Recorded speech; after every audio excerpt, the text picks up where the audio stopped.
After failing to find a trade partner, the New York Jets have officially released Davante Adams. What does this mean going forward for the cap and the rest of the team as we are less than 1 week away from free agency? A lot to get into. We'll cover that and much more all coming up here on a Tuesday edition of NY Flight Jets Talk. Jets, Jets, let's go. Jets wide receiver Wesley Walker. Wesley, how you doing today? ESPN writer Mr. Rich Cimini, Jets reporter for The Athletic, Mr. Zach Rosenblatt, Hall of Famer and Jets legend Mr. Marty Lyons. Your host, Connor Long. Jets, let's go. We had the intro on loop there, almost played it twice in full length by accident, but we got it in time. Appreciate you all tuning in here on this Tuesday edition of NY Flight Jets Talk. I'm your host, Connor Long. Make sure you smash that like button and you are subscribed to the channel on your way into the building. It's completely free. Helps us grow significantly. If you're new, welcome here to NY Flight Jets Talk on your every single night, 8 p.m. talking Jets. So hit that subscribe button, hit that like button. That's the free way to contribute to the show, and it helps us grow significantly. The paid way to contribute to the show, which is also greatly appreciated, we'll throw the ticker on down below. You can contribute to our membership raffle. Every membership gifted or every $2.99 super chat will get you a ticket into our membership raffle. The largest membership raffle we've done thus far. Prize we're giving away this month include a Wayne Corbett signed jersey, a Darrelle Revis signed photo, an Al Toon signed photo, a Keyshawn Johnson signed photo, a Jericho Cotchery signed photo, a free item from our merch store, channel emoji. So every $2.99 super chat or every gifted membership will get you a raffle ticket into our raffle. The leaderboard is on the ticker down below. Like I said, can't thank you guys enough for tuning in. Make sure you smash the like button, subscribe to the channel. Completely free, helps us grow significantly, aiming for 2,000 subscribers by the start of the 2025 NFL Draft. So hit that subscribe button, hit that like button, and share the show to many other Jet fans out there. I can't thank you enough for all your support. Any questions, throw them in the chat. We'll get to those. If you want to call into the show, you could do so with the pinned comment at the top of the chat. We're going to start with the biggest news, ladies and gentlemen, that came out today, which is we were on over the weekend when the news came out for me and Rappaport. The Jets were going to try to find a trade partner to negotiate with Davante Adams and to see if you could move Davante Adams via trade instead of outright cutting him. Maybe you get some draft capital back after you gave up a third-round pick for the guy just 5 weeks into the just 5 weeks into the regular season. So Jets tried to do that. From all we saw, it pretty much failed because they have to end up cutting Davante Adams today. Look, when it came to potentially trying to find a trade partner for Davante Adams, you guys, if you've been watching the show or throughout this week, you guys know where I was. If it was a fourth-round pick or better, sure. Okay, get the fourth-round pick or better. Because you gave up a third for him. Let's keep that in mind. You gave up a conditional third-round pick for him. It's going to be a third-round pick. It's in the 70s this year. Now, the Jets pick at 46, and they don't pick till 90. So, Jets could have really, really used that third-round pick this year. But anyways, that pick is long gone. The Jets gave that up after their Week 5 loss, trying to revive their season, seeing if that could work, trading for Davante Adams, beef up the wide receiver room. Didn't work, so now you lose the third-round pick. So I said, hey, get a fourth-round pick or better, sure. But Deebo Samuel, who, yes, I understand that Davante Adams is a far better receiver than Deebo Samuel, just went for a fifth-round pick a few days ago. Excuse me, but let's keep this in mind when we're talking about Deebo Samuel and Davante Adams, and we're comparing them for a trade comp. Davante Adams' cap number next season is $38.5 million. $38.5 million. On the other hand, Deebo Samuel's cap number is $17.4 million. Obviously, you could read between the lines there. You could see that nobody is going to want to pick up that cap number for Davante Adams. So the Jets had one of two options. They could have went out. They tried to find a trade partner. It didn't work. They could have Davante Adams, I don't think, wanted to stay with the Jets, but they could have tried to at least hold on to him, restructure the deal, get something done there. Or they could have just outright released him, and that's what they did today. So Davante Adams is now pretty much free to sign with every team. I mean, put together a highly respectable 2024 season, 85 catches for 1,063 yards and 8 touchdowns. That's really, really solid. And someone who's looking at that just looking at the pure numbers, say, would you want to keep this wide receiver? Your answer would be yes, but then you don't take into consideration the fact that he was pretty much tied to Aaron Rodgers in that sense, and his cap number is almost $40 million. I think it's the right move to move on from Devontae Adams here. I was expecting it, and hey, now you get some extra cap space and see what Darren Muji could do here in free agency of $52 million in cap room as of today. Once they put the Aaron Rodgers thing into full effect, they announced they're actually going to officially move on from him with a post June 1 designation, and you'll even add on some more cap room. You'll save $9 million to spend in free agency. So I think the assumption, like I've been talking about prior weeks, the assumption was the Jets are going to enter free agency. I'm with the fact that they're not going to be obviously as aggressive as prior years, but the assumption was, well, they're not going to spend big in free agency. They're not going to have any, moving on from Aaron Rodgers. They're not going to have any cap room. They're not going to have any room to make any moves. I don't expect the Jets to go out and make the blockbuster moves like we've seen in the past few years. Don't think the Jets are just going to sit on their bums and just wait and watch free agency unfold. You have over $50 million in cap room right now. Over $50 million. It's a solid amount of cap room. They're in the top 10 right now in the NFL when it comes to cap space. Don't count the Jets out when it comes to being active on the free agent market. That's what I'll say from the Devontae Adams front and how much cap room it opens up. The other news came from the Jets wide receiver court, came from moving on from a former Aaron Rodgers teammate as well. Allen Lazard. I'm trying to pull up the tweet here from Adam Schefter on the screen. We heard from Adam Schefter today on the whole Jets at Allen Lazard situation, and this is what Schefter said. I'll try to get the tweet up here on the screen for you guys to see. Stand by. See, I can't. It's not allowing me as of now to. Here it is. Now you guys should be able to see this tweet from Adam Schefter reporting today here on Allen Lazard. This is what Schefter says about Allen Lazard in the tweet today. He says, the Jets have given veteran wide receiver Allen Lazard permission to seek a trade, per source. The Jets are also open to bringing him back to the team. I find the last part, bringing him back to the team, very, very hard to believe. He's another one who the cap number is just absolutely through the roof. Someone you signed 11 years, $44 million just a few off seasons ago. Obviously, has not lived up to the hype next year. Has a $13 million cap hit this season if you decide to keep him. I think it's very hard to believe that the Jets would be open to keeping him on the team. So cross that off the list. Permission to seek a trade. We heard this from Zach Rosenblatt of The Athletic last year that the Jets were open to stopping Allen Lazard. And Zach coincidentally put that tweet out minutes before he was coming on with me. So it was perfect timing. He puts that tweet out and he was on the air with me last year, minutes after. And he basically said from the people he talked to, this is last year, keep in mind. Last offseason, so nothing new here. But this is what Zach Rosenblatt, I vividly remember telling me last year. He said if they wanted to trade Allen Lazard, it would have to be something like you give up Lazard in a 6th to get a 7th. I don't think you find a trade partner for Allen Lazard no matter what. I think that contract is absolutely insane. Absolutely insane. I don't think you can find a trade partner with a contract like that. Like Devontae Adams' contract's insane, but at least he's shown he's able to be a top 10 receiver in the NFL. I don't think many teams would even take Allen Lazard on the vet minimum after what he's shown. I think the Jets are ultimately going to have to do the same thing they did with Devontae Adams and just flat out cut him, which I'm okay with. I've been under the assumption for the longest time that Lazard isn't coming back.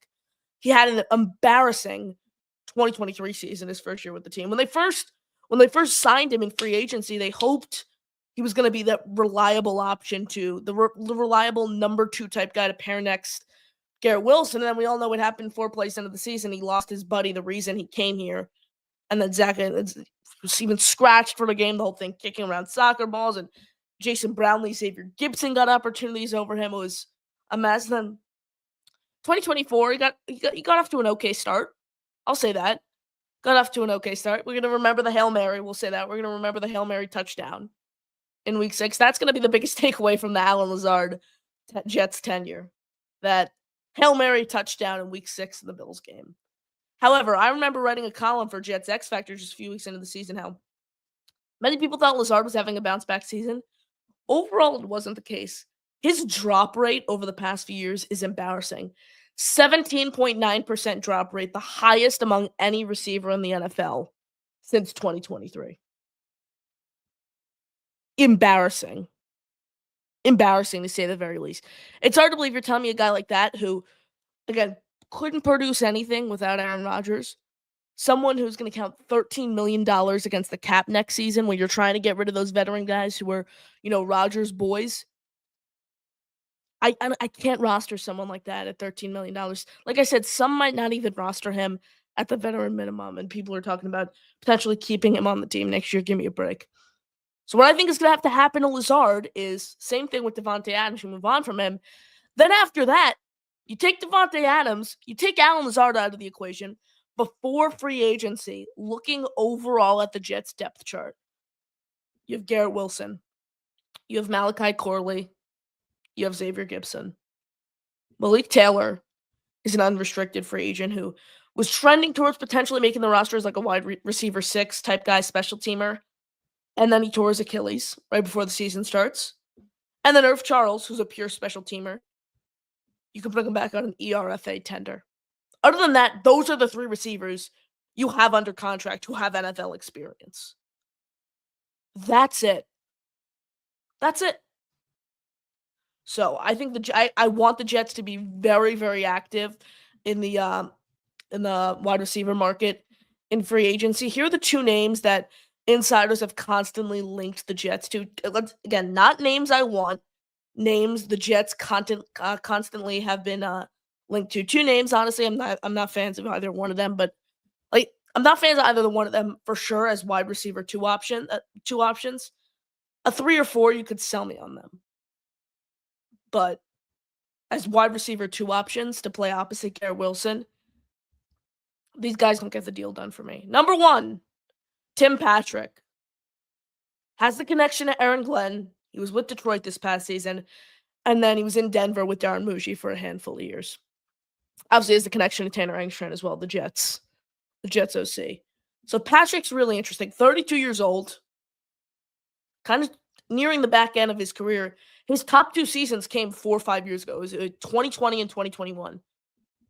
And those seasons weren't even considered like elite years for wide receiver in general. He topped 700 yards. That's his career best, really.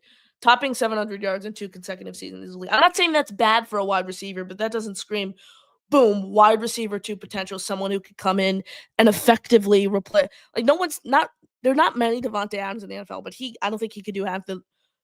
I don't think he can take on half the workload Davante Adams did for the Jets this past season. So Tim Patrick is a wide receiver 3 at best in my eyes. I think he had a little less than 300 yards this past season, mostly because Detroit didn't even use him. But again, he hasn't been used in a long time. He had a torn ACL and Achilles, forced him to miss 2 whole years just a few years ago. It's scary. And you want him to come in, be a wide receiver 2, play opposite Garrett Wilson? I don't know if he's this guy who could come in and really be an average wide receiver 2. For me, hard no on Tim Patrick. To get into the other name, then I'll go into some of the free agent names I'd like the Jets to look into. The other name, he's from the Los Angeles Chargers, Josh Palmer. Over the past 2 seasons, a little less than 1,200 yards total, 3 touchdowns. I mean, he's similar to Patrick. He's another big body guy who excels when it comes to getting those contested catches. So he's also kind of speedy, which I like. He can go up, get you jump balls. He's speedy. He's not someone though who's a wide receiver 2. It's not who he is. He's a wide receiver 3 at best. These are guys who want to come in. And the Jets have had really, really solid overall wide receiver 2s the past few years. And you want Tim Patrick, you want Josh Palmer to come in and try to replace Davante Adams together as a whole.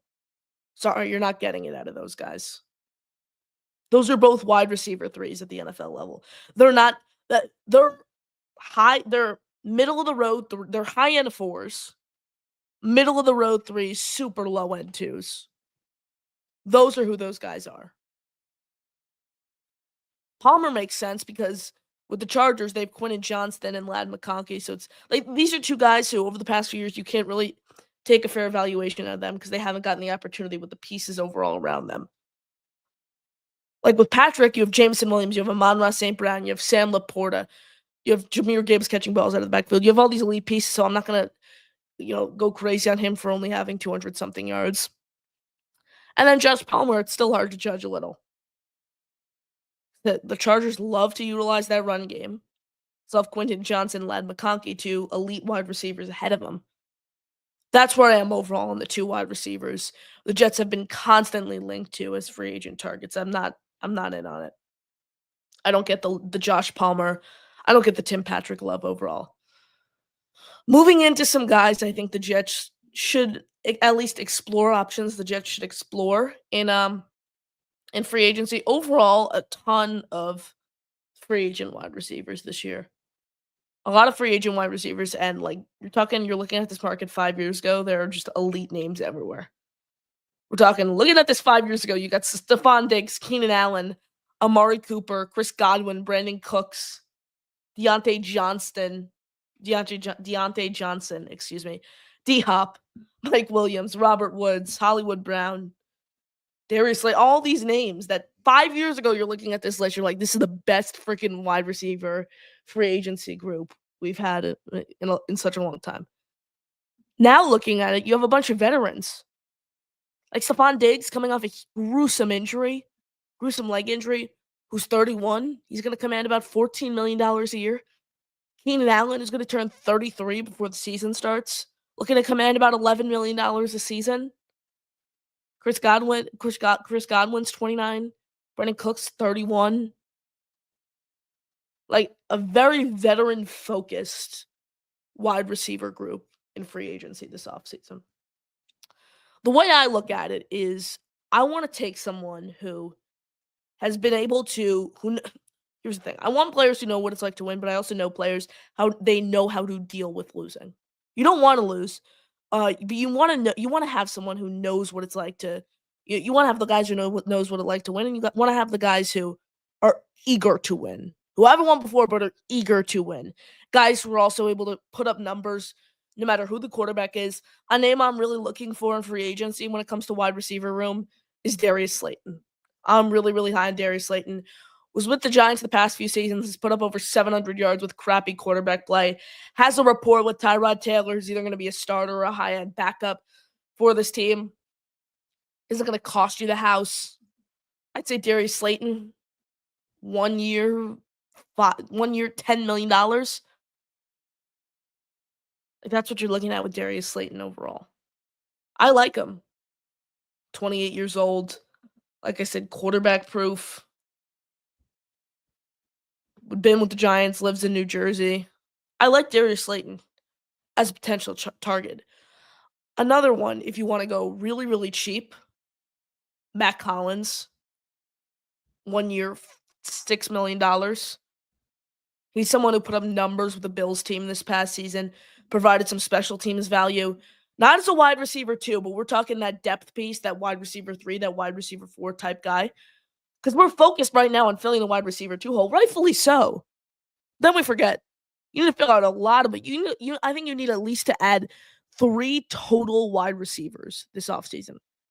Through the draft and free agency combined. 3 total, I think you need to add. So maybe Matt Collins, you don't sign a Josh Palmer. And he's your Josh Palmer, wide receiver 3, wide receiver 4 type guy who gives you special teams value. Someone I'm looking at. Tyler Boyd is another one who is a low-end 2, high-end 3, in my opinion. It's 1 in years past with the Bengals. The problem is you can't look at his numbers over the past few years. He hasn't gotten much opportunity with freaking T. Higgins and Jamar Chase ahead of him on the depth chart. You're 29 years old. Get him for relatively cheap. He can come in, be a low-end 2, high-end 3 type guy. Contribute right away. I wouldn't hate Tyler Boyd as that wide receiver 3. I don't think, looking at this free agent class overall for wide receivers, it's deep. I'll say that. It's deep. But it's not, in my opinion, top-heavy. I don't think there are any guys who are elite. in this year's class. Again, looking at it 5 years ago, this is just flat out a stacked wide receiver room. But this is in 5 years ago. I think your true wide receiver 2, in my eyes, you bring in through the draft. I really like this wide receiver class this year. If I'm the Jets, this is what I do. I'd sign one guy in free agency. To me, you have Devontae Adams, who's, in my opinion, the best free agent wide receiver. Obviously, Jets just released him. After that, all those guys are pretty much in it. Like, you have the expensive options who'd be more flashy, who'd sell more tickets, in a Keenan Allen and a Stephon Diggs. But I really think all those guys are pretty much in the same boat besides, like, the Tutu Atwells and the McCole Hardmans. You know what I'm saying? Like, the top 15 or so guys in this free agent class for a wide receiver position, they're all in the same tier for me. So maybe you add in one of them. That could be a Tim Patrick. That could be a Josh Palmer. That could be your Mac Hollins, per se. That could be your Darius Slayton. You really want to go out and spend bigger money? Maybe that's your Marquise Brown, who was with the Chiefs this past season. Maybe that's your Tyler Boyd, your KJ Osborne. Someone of that nature. Maybe that's who it is for you. And that's the guy you sign in free agency. And then I look into the draft. Whether it's Ted McMillan at pick 7, who I put no stock whatsoever into him not running. Not at all. No stock into it whatsoever. So if that means he's going to fall down draft boards, great. He falls in your lap at 7, you take him. Talk about a smooth and just fluid moving athlete for his size. An incredible yak option. Outstanding. His catch radius is absolutely insane. Overall, just a pure mismatch playmaker. And, route running is something he could certainly improve at the next level, I have faith. So Ted McMillan is someone to look at. He's off the board, or you want to look to a trade down at pick 7. So Ted McMillan's off the board. You want to take a wide receiver, you want to look for a trade back scenario. Emeka Egbuka from Ohio State is someone I'm super high on. Natural route runner, nuanced, detailed movements, super fluid in his movement overall. Very comfortable, weaving through traffic, being able to get himself in space. He's someone who you don't need to scheme open. He will get in space himself. He's able to weave through traffic, make those plays. I'm a big Emeka Egbuka fan. Those are the guys you look at. Those two guys are the guys I want in the first round. Not a big Luther Burden fan, although a lot of people are. Then you can look in some of the later rounds. You can maybe even draft someone. You could maybe even draft your Ted McMillan, your Emeka Egbuka there, and then still look into the later rounds. My guy I like in the 3rd round is Jaden Higgins from Iowa. Super high football IQ. Could play all 3 main wide receiver positions. Play in the slot, play in the outside, go in motion. Super reliable hands. Able to find grass, able to find the green zone, if you will, against zone coverages. And is really good at reading defenses overall. Wins contested catches, 6'4", 215 pounds. Super high on Jaden Higgins from Iowa State. He's someone I really like down at the Senior Bowl. Great week in Mobile. Like him, Jalen Royals is another one I'm pretty high on. Dynamic playmaker. Effective and reliable, quick. Very quick. His speed. I can't stress enough his playmaking ability and his speed overall. Jalen Royals is another one who's going to be in that 80 to 90 pick range overall. I'm not too big on Luther Burden in the first round. Other than that, I think the value is high there. Overall, a deep wide receiver class, which I really like. Even if you want to wait till one of the later rounds, a guy like Nick Nash, whose production was absolutely insane this season. Concern though is his size overall. He's 6'3", 195, but his numbers are through the roof. Just that legitimate deep threat ability, great hands, great feel of leverage. I like Nick Nash a lot in the later rounds. Overall, this wide receiver class is deep.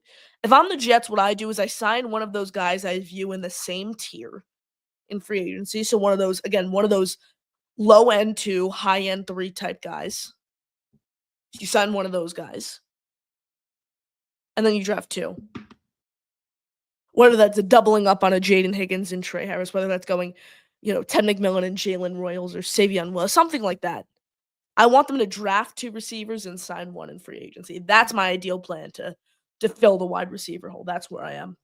Appreciate you all tuning in. Make sure you smash the like button and you are subscribed to the channel. I can't thank you enough for all your support. Make sure you keep the questions coming. We'll get to those pinned comment at the top of the chat.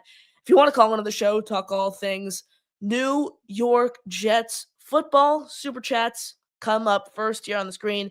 Getting our membership raffle every $2.99. Super chat will get you a ticket, and every gifted membership will get you a ticket. Jeffrey R, baby. 20 more gifted channel memberships from our guy, Jeffrey R. Tony DeFilippo Jr., NY Jets FL, DeAndre Vega, Orlando G, NYJ, Forgive, Green X, Bialy, 66. You are all channel members thanks to Jeffrey R. I think we are maxed out right now. So you want to get in the raffle, you want to support the show. Super chats are the best way to do so. Super chats are the best way to do so if you want to come in and support now that we've appeared to be maxed out on memberships for today's show. So if you want to contribute, you want to get in our membership raffle, super chats are the best way to do so. But Jeffrey, you're the best. Second emoji will be live for next show. I know we were emailing earlier today. We got that all together. So second emoji of yours will be live for next show. Can't thank you enough, man, for all your support. We can update the ticker now. Up to 60 gifted channel memberships already on the month, and a commanding lead ahead of Austrian Jet Fan, who's in second place with 21 gifted memberships. Jeffrey R, my man, can't thank you enough for all your support. David D, Lions fan, comes in with a $10 super chat. David, appreciate your support on the show as always. That'll be a few raffle tickets for you. You're the best. Can't thank you enough for supporting the show, even as a Lions fan. Can't thank you enough for watching this Jets coverage. I know a lot of Lions connections, but still, David, you're the best. Appreciate your support as always. Connor, what is your take on wide receivers Trey Harris from Ole Miss and Savion Williams from TCU?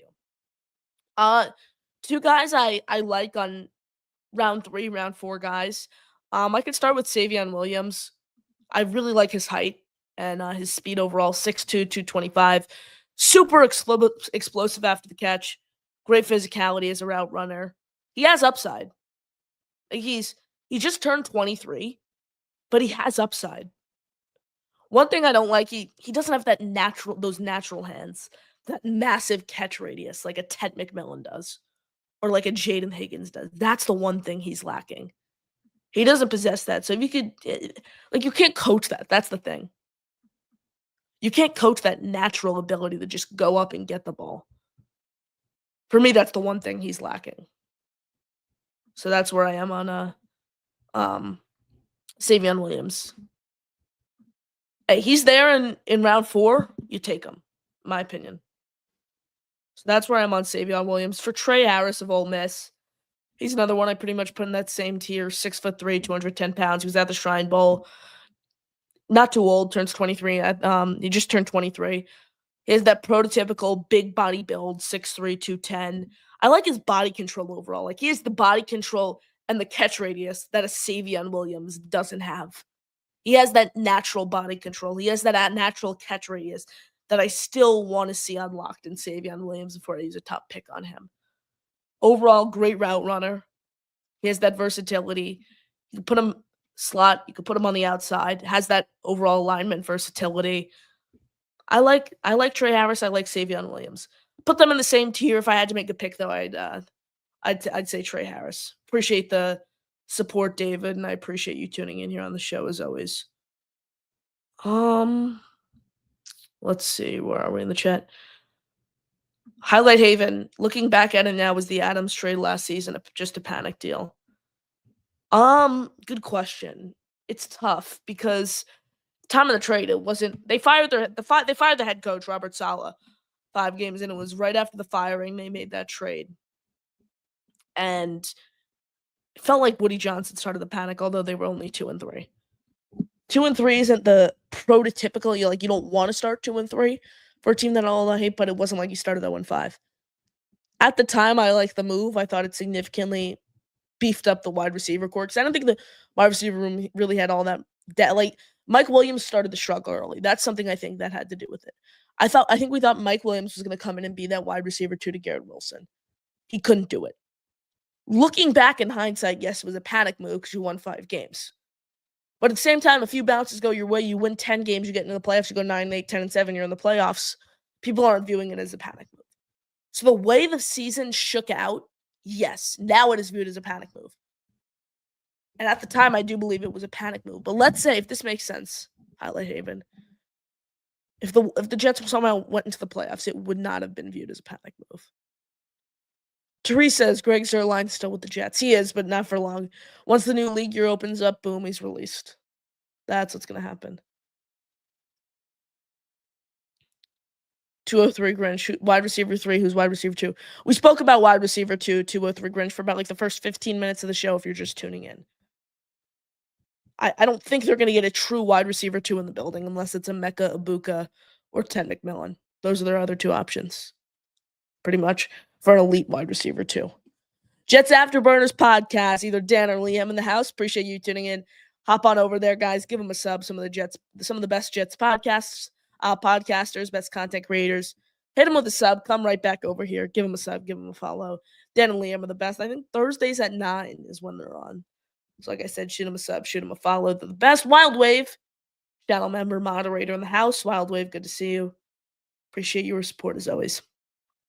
Alan, our channel member, moderator in the building. Alan, appreciate you tuning in.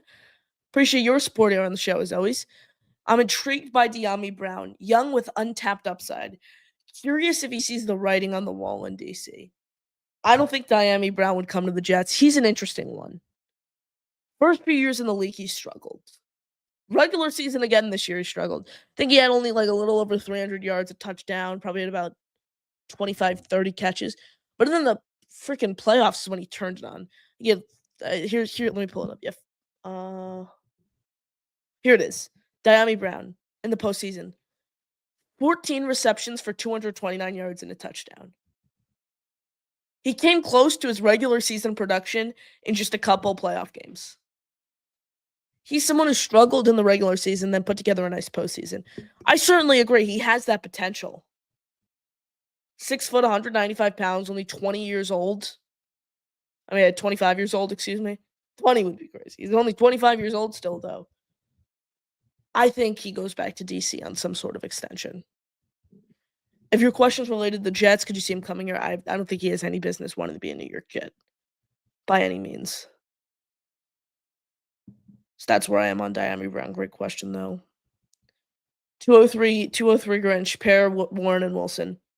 Warren's another one who's not a true wide receiver, but he's an elite pass catcher. And the Jets need pass catchers. It's the tight end room, lacking depth. I've been vocal on it. Ruckert's a cut candidate. Yeboah, Conklin, pending free agents. Not really that much tight end depth overall. So you want to add a pure pass catcher who could also be that field stretcher, wide receiver 2 type guy, then that's Tyler Warren, and you could draft him at pick 7. I really like Tyler Warren overall. I think he's a solid player. Really solid player overall. Like 6'6", 260 pounds. Yak machine. I don't think he's the big catch race. I don't think he's the Brock Bowers prospect overall, but people were going to say people didn't want to take Brock Bowers, now want to take Tyler Warren. It didn't make sense. The Jets had the luxury of being able to take a depth piece and bank on your future with Olu Fashanu. Now the Jets need a starter right away, and I would much rather, if I could do it all over again, I'd rather take Olu Fashanu and Tyler Warren than Will Campbell and Brock Bowers. That's just me. I want that cornerstone left tackle, and I think we have that with Olu Fashanu. Highlight Haven, how about Burden? He's another guy that interests me. I'm not the biggest Luther Burden guy. I know a lot of people like him. I'm not a big Luther Burden fan. If you get him, he's 5'11", 208 pounds. You're gonna have to. He has no alignment versatility, if you will. You're gonna have to pretty much just put him right in the slot. When he's pressed up in coverage right away, he struggles. And concentration drops were a big issue in the games I watched him. Couldn't focus and just lost the ball time in and timeout. Dropped it. Not a big Luther Burden fan in the first round, especially. Let's see. Caden says Garrett extension soon. I think they wait till next offseason. I think they wait till next offseason. They give him something like 4 years, $120 million, something along those lines, if I had to make a prediction.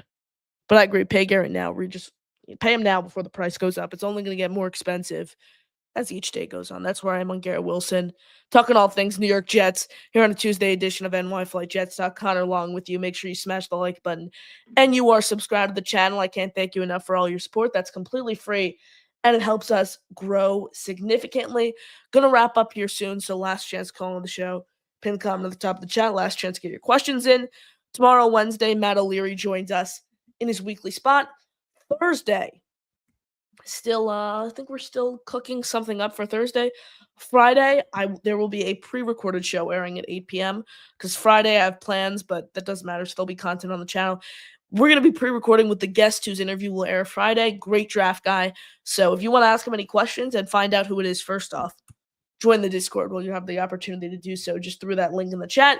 Boom, join the Discord. You get exclusive channel updates. You get the opportunities to ask these people questions when we do the pre-recorded guest segment. So you want to ask them a question? I'm warning you again, guys. It's not live. Join the Discord. You'll find out who it is. I'll throw it in there tonight. And then you'll have the opportunity to ask him some questions that will get up on the air.